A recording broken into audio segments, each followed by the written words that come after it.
You're right behind me. I don't just the elevator, so got lost. Signing autographs, maybe. From How you can do that, go link in. I heard it's after. All right, while they're getting up here, I'm in. You want me to? All right, obviously, I mean, if you're a fan of basketball, the last month and a half in the arena has to be something else for you, you know. I still want to get back to the days when you couldn't get a seat at this place, and if we keep playing games like this, hopefully that'll happen. I know since COVID, most schools across the country have struggled with attendance, but come on, people. I mean, it's just unbelievable basketball games, one after another. This league is so evenly matched, and so many good players. I mean, there were so many good players on that basketball court tonight, so I'm happy that we won, and obviously it's an exciting time for us. That's a really good basketball team with a really good coach. They did some really good things against our zone today that we haven't ever seen before. I give Jared all the credit in the world because he's a smart man. So it's a great win for Oakland. I'll talk more about it after get these guys out of here. So go ahead and ask them questions. Chris, looked like you got it all working there tonight. How'd that three feel? Felt good. Long time coming, so felt good. And Chris, we asked Blake this on the radio broadcast, but you guys have played a lot of close games when it comes to this now 6-game win streak. What's been working for you guys to stay up and stay winning in these close games? Definitely our defense. I feel like there's going to be a lot of games where offensively we're just not hitting shots, but to play defense, you just got to get down and play defense. So we've been doing that for this winning streak, and I think that's what. Blake, during the basketball game tonight, there was a play. I think the ball got taken away, and then defensively you came down, you took it back. You might have got called for a foul on the play. I can't remember, but I remember the look on your face, like a locked in look.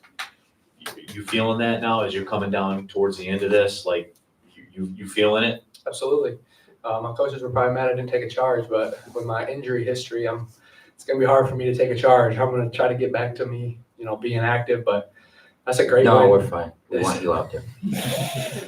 I didn't mean I was going to take a charge. I was just saying, get my hands on We know balls you're and not. stuff. But no, that's such a great win, and so many people contributed. And I was talking with my family about senior night. It's going to be tough for me to leave this place, man. And even we haven't had the fans that we wanted. But this place is super special, and I know a lot of guys on our roster feel that way. So just an unbelievable win. And then a follow-up for you there, Blake, too. You and Jack Goldke combined, I think, for 11 rebounds between the two of you. And you throw in there what DQ Cole does from the guard spot with 8 rebounds as well, because rebounding from the guard spot is nobody talks about it a lot, but rebounding from the guard spot is gold. You guys take a lot of pride in that.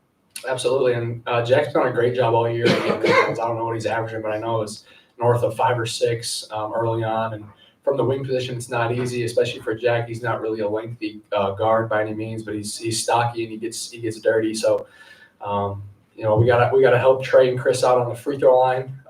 They stole a couple, but we clean that up and continue to do what we're doing. We should be all right. Any final questions for the players? It's good to see Griff back. I know he was here last time. I didn't get in here, but man, I missed you, Griff. Yeah, he's a gamer. Yeah. So with this game, Blake, I'll go to you, and Chris, if you want to input as well. But you guys got the season sweep against Youngstown State, and with a 6-game win streak, like you guys are feeling pretty good, I'd imagine, right? We're feeling good, but it doesn't really matter. The last, I think 2 years we've been 7-3. No, 2 years ago we were 10-1. So obviously we didn't get to March either one. So I think we're looking ahead at our next game. We got 2 big ones in Wisconsin, and Coach said in the locker room no one's won there yet.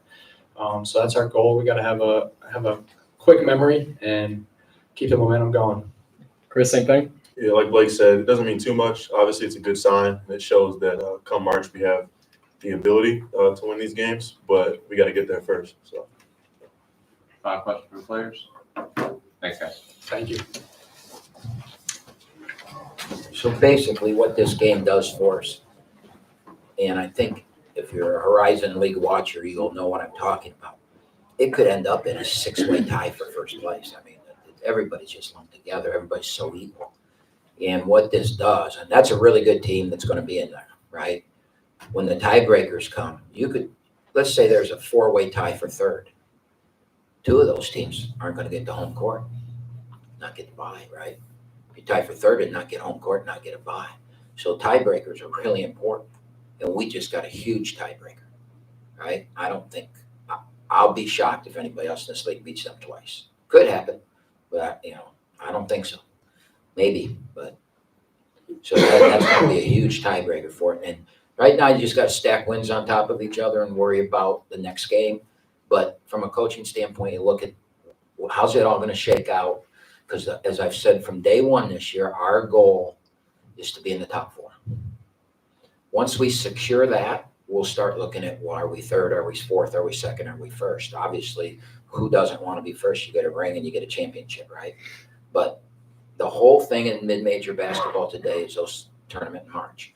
And we're trying to collectively as a group put ourselves in position because it's been a decade since we've been to the tournament, and that should never happen at Oakland. That's on me, and I understand that.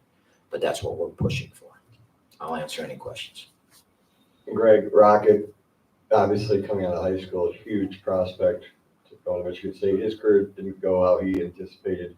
He comes here, he's not necessarily the guy here, but can you just kind of give some insight into, what he means to this team, doing things where he's not going out scoring 20, 30 points a night, but still making impact plays like the end of tonight? I'll answer that by telling you what I said in the locker room. I ask each player on the team to think about them personally.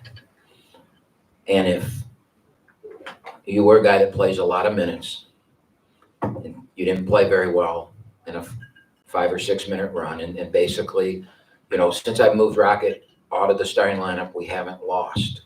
And he's been a big part of our wins. It's just taken a lot of the pressure off him, I think. There's so much pressure on that kid. He's got 200,000 Instagram. I mean, just the pressure on that kid's unbelievable. And he's been playing very well for us. Today, it didn't go that well. He missed a point-blank layup. He jacked up a couple threes. He got his coach mad at him.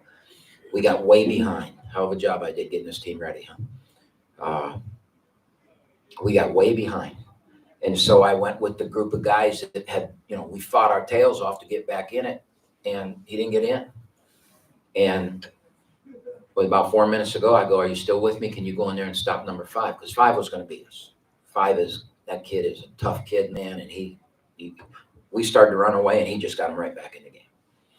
I go, can you go in there and guard that guy man to man and stop him? And he said, yes. I go, are you sure? You're not mad at me? You're not?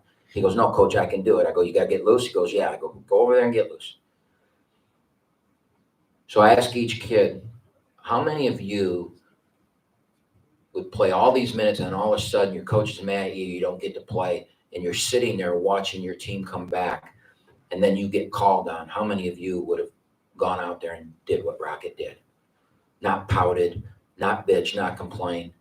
During the timeouts, he was great in the timeouts, patting everybody, cheering. It was unbelievable how good he was. And then he went out and made the play that won the game. That play won the game. Okay? It won the game. 17 seconds left or something like that. Their ball down 1. The way things were going, they were going to shoot and miss and get the rebound and score and beat us. That's what was going to happen. And that kid made the play of the game after all that crap that happened to him. I love the kid. All right? I love the kid. And that's why we have a good team, because they stay together. They don't get mad at the coach when they should. They don't, you know what I'm saying? They really believe in themselves. It's one of the best teams I've ever coached and had the most fun I've had in, because they're so good at kids and they care about each other. And Rocket might have been mad at his coach, but he cared enough about the rest of those players that he went out and made a play. And what else can I say? I mean, that's the truth. That's the bottom line truth. Coach, Blake and Chris already kind of hit on it about being in close games and being able to come up with the wins. What are you seeing? What have you been able to tell? We're a help those guys? defensive-minded team. That's what we're selling this year, which is very unusual for me. And they believe that they can get stops. We've not played good offense most of the year. I know we can, and eventually we're going to. We've had some great offensive halves. We had a really good offensive second half tonight.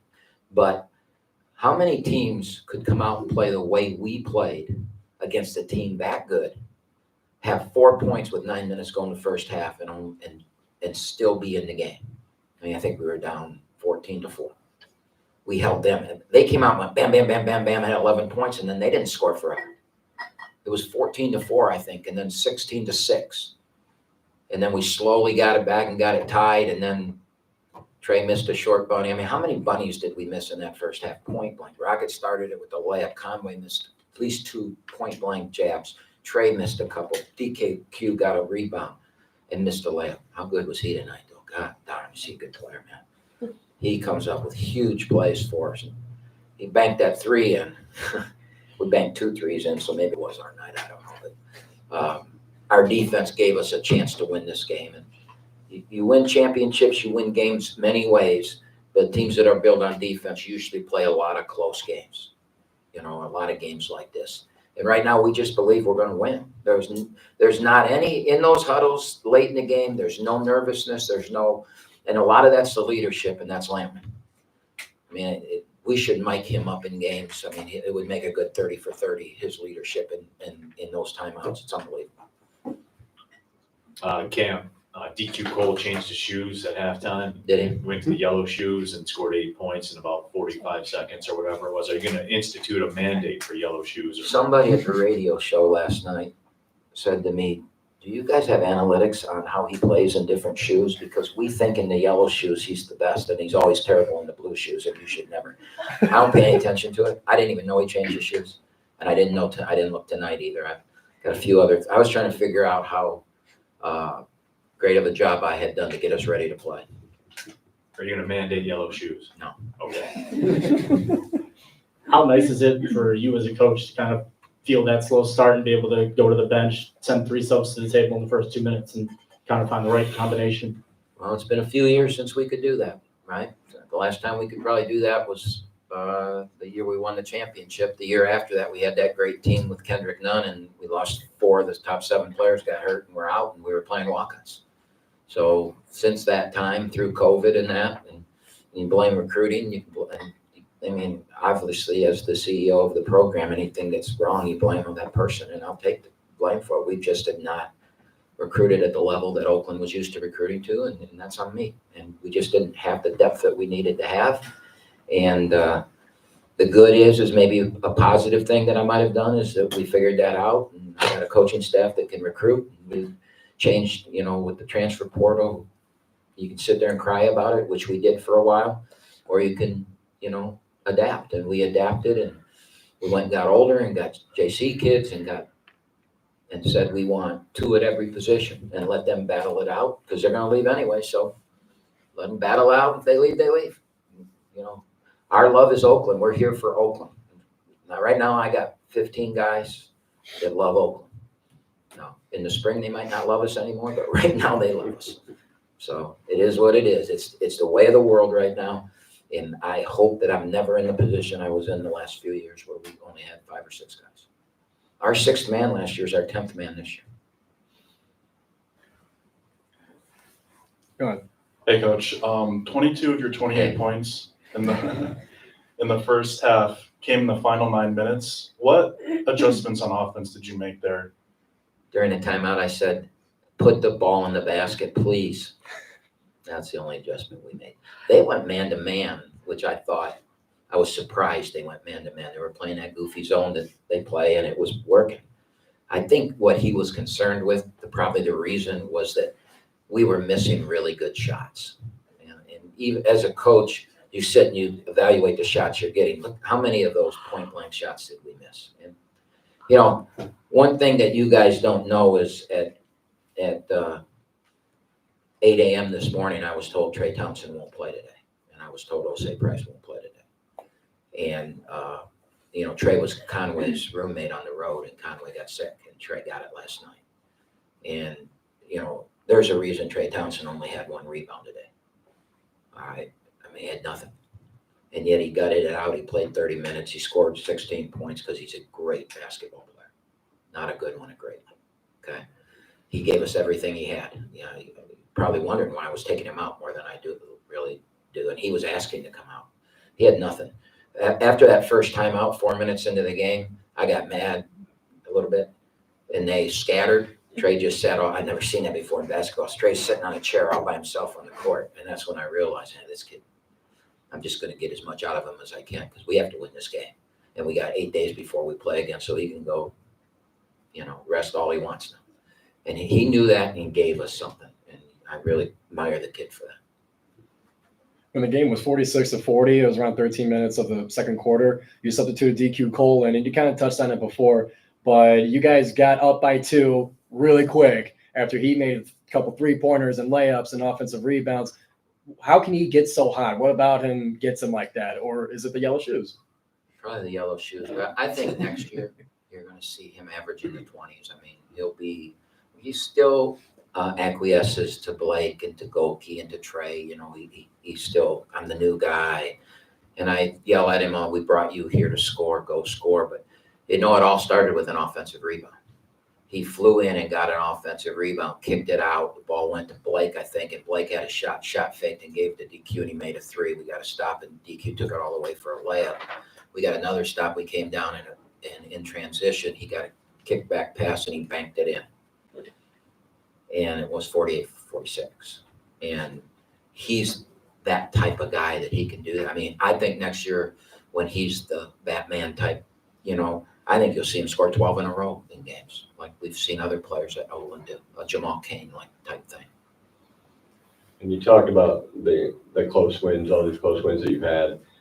I mean, is there something to it where, you guys had a couple of big close wins in non-conference play. Do you think that kind of gives a belief at that point and puts you just in a better position when these situations come around? I mean, you're just It's obviously defense is big and Yeah. it keeps games close, but It's a good question, Tony, because in the locker room after the Xavier game, we won the last 2 minutes and won that game. And I said to him, I go, if you can beat Xavier at Xavier in the Cintas Center, a Power 5 team that's got a history of being top 25 that never loses in this building, and you outplayed them in the last 2 minutes, you can outplay anybody in our league.